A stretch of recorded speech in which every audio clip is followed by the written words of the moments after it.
Ça va pas te faire peur aux gens comme ça? Alors petit 1, tu devrais revoir l'épisode de Bourgagna qu'on a fait ensemble sur le stress. Je pense que t'as pas tout retenu. Et petit 2, ça fait un moment que je te parle et que tu n'entends rien. Bah désolé, j'étais en train de... D'écouter le dernier album de Dingo That's My Baby. Ouais. Je sais. Toute la maison le sait puisqu'on entend ta musique jusqu'en cuisine.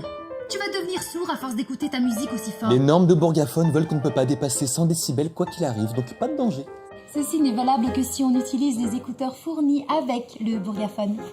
Et 100 décibels, c'est déjà 15 décibels au-dessus du seuil de dangerosité pour ton système auditif.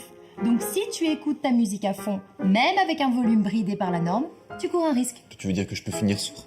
À terme, oui. Ou au moins avec des sérieux troubles de l'audition. Bon, et je me protège comment alors? Pour ce qui est de ton casque, commence par utiliser celui fourni avec le Bourgaphone, pour être certain de ne pas dépasser les 100 décibels. Oui, sauf que ce sont généralement des écouteurs de très très mauvaise qualité. Ils déforment le son et je peux pas profiter de ma musique. C'est vrai. Alors fais au moins en sorte de ne pas mettre le volume à fond. Laisse-le à la moitié par exemple. Et n'augmente pas le volume en fonction du bruit environnant, sinon ça ne sert à rien.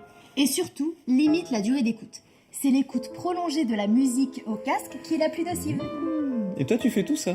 Moi, j'ai pas de Bourgaphone. Non, mais tu sors en boîte et c'est dangereux pour tes oreilles aussi. Je fais attention.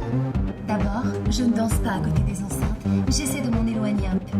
Ensuite, je fais des petites pauses. J'essaie de sortir 10 minutes environ toutes les heures. Et parfois, je mets des bouchons. Oh non, oh les bouchons c'est trop la honte. Les musiciens en portent bien pendant leur concert. Ce sont des petits bouchons qui permettent de profiter de la musique sans prendre de risque auditif. Mais concrètement, je risque quoi? Une surdité totale ou partielle qui peut apparaître prématurément et définitivement. Une hyperacousie qui rend la personne intolérante au moindre bruit. Ou des acouphènes. Tu sais, ce bourdonnement et ce sifflement qu'on a parfois dans les oreilles. Mais voilà, c'est ça. Mais tous les jours. Et de façon permanente. Ah, et il faut savoir que les cellules auditives, une fois détériorées, ne se régénèrent pas. Mais ça concerne beaucoup de monde. En France, par exemple, 5 millions de personnes sont malentendantes, dont 2 millions chez les moins de 55 ans. 15% de la population porte des aides auditives et la moitié de la population n'a jamais fait tester son audition. Il faut savoir aussi que les moins de 35 ans sont les plus touchés puisqu'on fait partie de la génération qui a toujours connu le baladeur.